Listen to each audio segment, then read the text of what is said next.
Hi guys, welcome to creating well. तो आज हम बात करेंगे एक स्मॉल कैप स्टॉक के बारे में। जानेंगे कि कंपनी किन प्रोडक्ट्स में डील करती है, कंपनी के आगे क्या फ्यूचर प्लान्स हैं और उन सब चीज़ों को देखते हुए स्टॉक का क्या टारगेट हो सकता है for short term and long term basis से। तो चलिए देख लेते हैं कि कौन सी कंपनी है। तो कंपनी का नाम है Aaron industries limited. Aaron industries limited की अगर बात करें तो कंपनी हाई क्वालिटी के एलिवेटर प्रोडक्ट्स, उसके पार्ट्स और स्टेनलेस स्टील की जो पॉलिशिंग जो होती है उनकी सर्विसेज प्रोवाइड कराती है। और ये कंपनी जो है स्पेशलाइज जो है अपने उनमें जो स्पेशलाइज है, उनकी जो कैटेगरीज है, उनके जो सेगमेंट हैं, उनको जो है एक एक ही रूफ के अंदर रेजिडेंशियल हो चाहे कॉमर्शियल हो, दोनों के दोनों प्रोडक्ट्स पे जो है कंपनी काम करती है, दोनों के दोनों प्रोजेक्ट्स पे। तो एरन इंडस्ट्री जो है मैन्युफैक्चरिंग करती है, एलिवेटर सॉल्यूशन प्रोवाइड कराती है। उसके पास फुल रेंज है एलिवेटर सॉल्यूशन की, एलिवेटर केबिन्स की, ऑटोमेटिक डोर सिस्टम्स की एंड ट्रैक्शन मशीन्स की। तो देखा जाए तो ओवरऑल इनके पास में एक पूरा का पूरा एक कंबाइंड सेट है जो भी एलिवेटर से रिलेटेड है। थोड़ा सा की फैक्ट्स कंपनी के बारे में जान लेते हैं कि क्या क्या है। हालांकि काफ़ी ज़्यादा जो है पुरानी कंपनी नहीं है, 10 साल पुरानी कंपनी है, अराउंड 10-12 साल पुरानी, 2013 में ही इस्टेब्लिश्ड हुई है। 200 से ज़्यादा एम्प्लॉयज़ हैं, 1500 से ज़्यादा कस्टमर्स कंपनी के साथ में जो है जुड़े हुए हैं। और अराउंड जैसा ये बता रहे हैं कि 30+ ऑर्डर्स इनको जो है डेली मिलते रहते हैं। 6000 से ज़्यादा प्रोजेक्ट्स इन्होंने कंप्लीट किए हुए हैं। 271, 271+ का मार्केट कैप है। हाई और लो भी अगर देखा जाए तो 242 का इनका हाई है और 326 का लो है ईयरली अगर देखा जाए तो। आरओई काफ़ी अच्छी है, आरओसी ही भी सॉलिड है।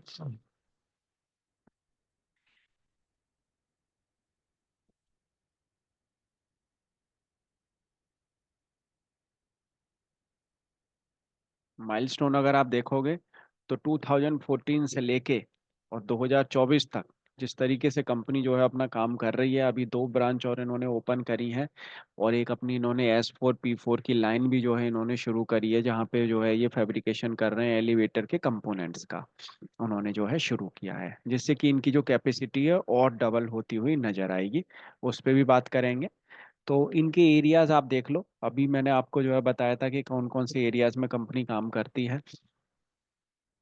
तो एरिया जो है ये सर्व करते हैं एलिवेटर कंपोनेंट्स। तो ये जो सेक्टर है इनका, ये वाला जो सेगमेंट है, ये इनको जो है इसमें जो है ये अपना काम करते हैं, जैसे कि केबल्स हो गई, पुलीज हो गई या कंट्रोल सिस्टम हो गए, उस तरीके से जो है ये डिजाइन करते हैं, सेफ्टी का पूरा ध्यान रखते हैं।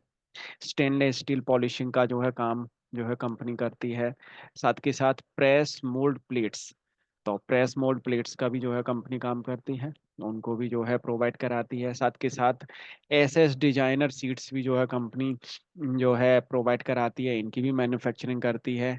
एसएस की जो आर्टिस्टिक जो डिजाइन की जो सीट्स हैं उनका, एंड साथ के साथ पीवीडी कोटिंग्स पे भी जो कंपनी काम करती है। इनके प्रोडक्ट्स अगर आप देखेंगे तो इस तरीके से इनके प्रोडक्ट्स हैं एलिवेटर डिजाइन में, जैसे कि ऑटोमोटिव डोर सिस्टम हो गया फॉर लिफ्ट्स के लिए, एलिवेटर केबिन्स हो गए, केबिन्स सेफ्टी फ्रेम हो गए, अदर कंपोनेंट्स हो गए एलिवेटर से रिलेटेड। स्टेनलेस स्टील डिवीजन में अगर आप देखेंगे तो मैट एंड मिरर पॉलिशिंग हो गई, पीवीडी कोटिंग हो गई, डेकोरेटिव एसएस सीट्स हो गई, एम्बॉसिंग हो गई, प्रेस प्लेट्स हो गई। एंड इन हाउस फैसिलिटी अगर आप देखेंगे तो इनके पास में एक अच्छी खासी इन हाउस फैसिलिटी अवेलेबल है। Distribution and network and warehouses अगर आप देखेंगे तो टोटली इनका जो है इधर अहमदाबाद, नासिक एंड बेलगांव, राजकोट, इधर की तरफ जो है ज़्यादा से ज़्यादा इनका एरिया ये कवर जो है करते हैं। और हैदराबाद, कोलकाता, पटना में भी इनकी एक अच्छी खासी पहुंच है। न्यू मैन्युफैक्चरिंग प्लांट से कंपनी की जो एग्जिस्टिंग जो कैपेसिटी है वो है 2000 ऑटो डोर्स की, जो पोस्ट एक्सपेंशन जो हो जाएगी वो हो जाएगी 5000 ऑटो डोर्स। तो देखिए कि एक तरीके से इनकी जो कैपेसिटी है डबल होती हुई दिखेगी, डबल से भी ज़्यादा होती हुई दिखेगी। कैपेसिटी एक्सपेंशन जो कंपनी ये जो कर रही है उसमें करीब करीब 150 करोड़ का जो है ये रेवेन्यू मान के चल रहे हैं कि उससे जो है 150 करोड़ का रेवेन्यू और ऐड होता हुआ दिखेगा, जिससे कि ये काफी अच्छी खासी इनकी जो है स्ट्रेंथ बनती हुई दिखेगी। अब यहाँ पे अगर देखा जाए तो प्रॉफिटेबिलिटी तो अच्छी खासी है, कंपनी की कोई प्रॉब्लम नहीं देखने को मिल रही है धीरे धीरे करके, और इनका जो EBITDA मार्जिन है वो भी काफी अच्छा खासा है। मुझे लगता है कि जिस तरीके से ये जो स्मॉल कैप कंपनी है इनके पास अपॉर्चुनिटीज काफ़ी हैं, और बहुत छोटे प्लेयर हैं अभी अगर देखा जाए तो, जिस तरीके से ये जो है काम कर रहे हैं आने वाले टाइम में ये बहुत बड़े प्लेयर जो है बन सकते हैं। जिस तरीके से इनका बिजनेस चल रहा है, जिस तरीके से ये काम कर रहे हैं, प्रॉफिट की बात कर लें या रेवेन्यू की बेसिस पे अगर बात कर लें, हर जगह पे कहीं ना कहीं जिन्होंने एक अपना खुद को जो है मेंटेन किया हुआ है, बैलेंस शीट्स को जो है मेंटेन किया हुआ है। की रेशियोज के हिसाब से भी अगर आप देखेंगे तो रेवेन्यू देखेंगे तो Q1 Q2 का अगर कंपैरिजन करें तो कहीं ना कहीं रेवेन्यू ठीक ठाक है, कोई प्रॉब्लम नहीं है। एबिटडा एंड प्रॉफिटेबिलिटी में थोड़ा सा हल्का सा जो डाउनफॉल देखने को मिल रहा है, वैसे कोई खास प्रॉब्लम देखने को मिल नहीं रही है। शॉर्ट एनालिसिस की अगर बात करें तो स्ट्रेंथ तो है, स्ट्रेंथ इसलिए है क्योंकि एक्सपीरियंस लीडरशिप है, इंडस्ट्री की नॉलेज है अच्छी खासी, diverse service offering across multiple sector, और स्ट्रॉन्ग कस्टमर रिलेशनशिप है। तो वो रिपीटिंग बिजनेस जो है आता रहता है। सेट बस ये है कि हाँ लोकल फर्म्स जो है कंपटीशन काफ़ी अच्छा खासा है, जो स्टेब्लिश्ड एंड लोकल फर्म्स हैं उनसे, और इकोनॉमिक फ्लक्चुएशंस से जो है क्लाइंट स्पेंडिंग थोड़ा सा प्रॉब्लम तो आती है। वीकनेस की अगर बात कर लें तो थोड़ा एक लिमिटेड ब्रांड रिकॉग्निशन है लार्जर प्लेयर्स के अगर थ्रू देखा जाए तो उसके हिसाब से। और अपॉर्चुनिटीज तो हैं ही क्योंकि ग्रोइंग डिमांड है फैब्रिकेशन सर्विसेज में, एंड एडवांस मैन्युफैक्चरिंग टेक्नोलॉजी को जो है अडॉप्ट कर रहे हैं। पोटेंशियल तो है ही एक्सपेंशन की जो न्यू मार्केट्स में, तो उस तरीके से अगर देखा जाए तो ओवरऑल गुड जो है प्लेयर है। अगर देखा जाए धीमे धीमे करके जो है अपनी ब्रांड वैल्यू को और इंक्रीज अगर ये करते हैं तो वाकई में इनका इनको पूरा का पूरा जो है इनको एक फायदा उसका मिलता हुआ दिखेगा। क्लाइंट्स भी अगर आप देखेंगे तो कोई ऐसे जाने माने क्लाइंट्स नहीं है, लेकिन ठीक ठीक क्लाइंट्स इनके पास में अवेलेबल हैं जिनको जो है ये अपना प्रोवाइड करा रहे हैं बिजनेस। तो यहाँ पे देखेंगे इनके जो MD है Chinu bhai Doshi, and promoter and whole time director हैं करण अमर दोषी एंड मोनीश अमर दोषी। हो सकता है कि शायद इन्हीं के ही जो है ये बेटे होंगे दोनों के दोनों। इसी तरीके से घर का हिस्सा ही जो है काम एक चल रहा है। तो प्रॉब्लम ये नहीं है कि कहीं ना कहीं कि कोई बिजनेस में कोई प्रॉब्लम हो, प्रॉब्लम में नहीं है। कंपनी अच्छा खासा जो है बिजनेस अपना सेट किया हुआ है, ठीक ठाक जो है चलता हुआ दिख भी रहा है। तो कहीं भी अभी तक तो कोई प्रॉब्लम ऐसी देखने को नहीं मिली है। चार्ट पैटर्न भी अगर आप देखेंगे तो बहुत ही अच्छा खासा एक तगड़ा जो है चार्ट बना हुआ है स्टॉक का, और धीमे धीमे करके इसने काफी जो है क्रॉस करता हुआ दिखा है स्टॉक, हर हर्डल को जो है क्रॉस करता हुआ दिखा है। आप देखेंगे इस वाले एरिया में भी काफी टाइम तक जो है स्टॉक रुका, लेकिन दोबारा से अपसाइड भी आप देखेंगे तो बहुत सॉलिड अपसाइड इसके अंदर आती हुई दिखी है। 2018 के आसपास जो है ये कंपनी लिस्ट होती दिखी थी, सितंबर 2018 में। वहां से देखेंगे तो अच्छी खासी चाल इस स्टॉक के अंदर देखने को मिली है, और धीमे धीमे करके स्टॉक करीब आप देखेंगे तो 20 रुपए के 16-17 रुपए के आसपास से स्टॉक जो है कहीं ना कहीं 300 रुपए के ऊपर तक की छलांग जो है मार के आया है, 310 रुपए तक गया है।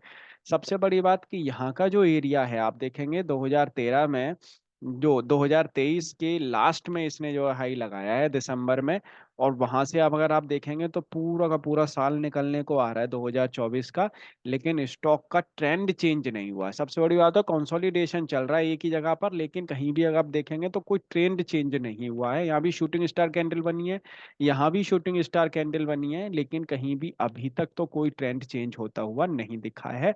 अभी भी स्टॉक अपने बुल ट्रेंड में बना हुआ है। 50% की रेजिस्टेंस के नीचे अगर कहीं ना कहीं स्टॉक अगर जाता हुआ दिखता या उसके नीचे अगर काम कर रहा होता तो कह सकते हैं एक बार को कि हाँ कहीं ना कहीं स्टॉक जो है अपने बियर ट्रेंड में जाता हुआ दिख सकता है। तो अभी तक ऐसा कहीं भी कोई प्रॉब्लम नहीं है।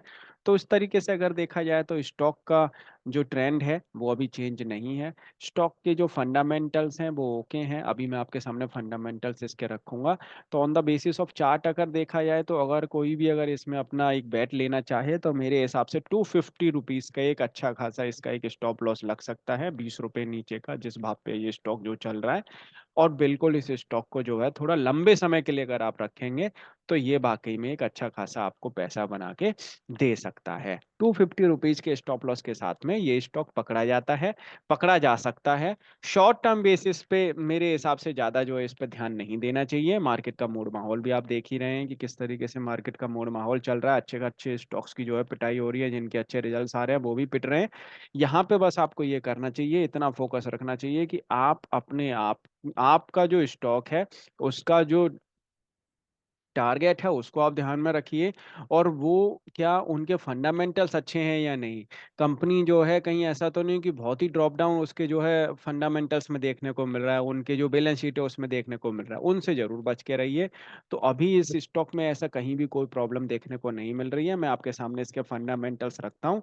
तो लोअर लेवल पे अगर बात कर लें तो इसका जो है बिल्कुल जो एक रेंज है 250 की, जब तक वो अगर कट नहीं होती है तब तक स्टॉक में कहीं भी कोई प्रॉब्लम नहीं है, बिल्कुल इस स्टॉक को लिया जा सकता है। फंडामेंटल्स की अगर बात करें, 36 की बुक वैल्यू है, 270 रुपीज के आसपास स्टॉक चल रहा है। अगर देखा जाए तो मोटा मोटी करीब 7-8 गुना स्टॉक बढ़ा हुआ है।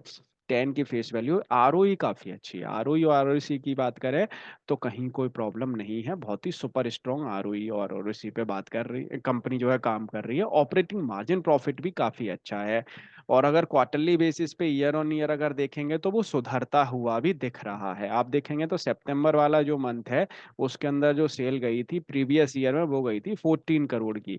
अभी देखेंगे तो 18.29 करोड़ के आसपास की जो है सेल इनकी आती हुई दिखी है, 18 करोड़ 29 लाख रुपीस की। तो सेल में भी इजाफा है, साथ के साथ नेट प्रॉफिट में भी इजाफा है। तो हर तरीके से जो है जो बैलेंस शीट है वो स्ट्रांग होती हुई दिख रही है। ईयरली लेवल पर भी अगर आप देखेंगे तो वहां भी बैलेंस शीट इनकी इंक्रीज होती हुई दिख रही है। तो अभी तक देखेंगे आप तो हर साल कहीं ना कहीं साल दर साल इनका एक अच्छा खासा जो है चरखा घूमता हुआ दिख रहा है। तो ओवरऑल अगर देखा जाए तो क्वालिटी कंपनी है, अच्छे तरीके से मेंटेन किया जा रहा है, बहुत ही स्मॉल कैप कंपनी है मेंटेन, लेकिन जिस तरीके से किया जा रहा है वहां से मुझे लगता है कि कहीं ना कहीं ये और बेहतर काम करती हुई दिख सकती है। और बिजनेस ओवरव्यू के हिसाब से देखें तो पहली ही कंपनी है जो ऐसी जो पब्लिक लिमिटेड कंपनी है जो इस मार्केट के अंदर अवेलेबल है। वीडियो अच्छे लगे तो लाइक जरूर करिएगा, चैनल को सब्सक्राइब नहीं किया है तो चैनल को सब्सक्राइब जरूर कर लें। ओवरऑल अगर बात करी जाए एरोन इंडस्ट्रीज लेने लायक है, 250 के स्टॉप लॉस के हिसाब से, लॉन्ग टर्म के हिसाब से ये स्टॉक लेने लायक है। साल दर साल इनकी प्रॉफिटेबिलिटी में अच्छा खासा इजाफा है। स्टॉक भी कहीं ना कहीं जो है दौड़ने के लिए रेडी आने वाले टाइम में होता हुआ दिख सकता है, जैसे ही मार्केट का सिनेरियो ठीक होता है। Thank you for watching this video.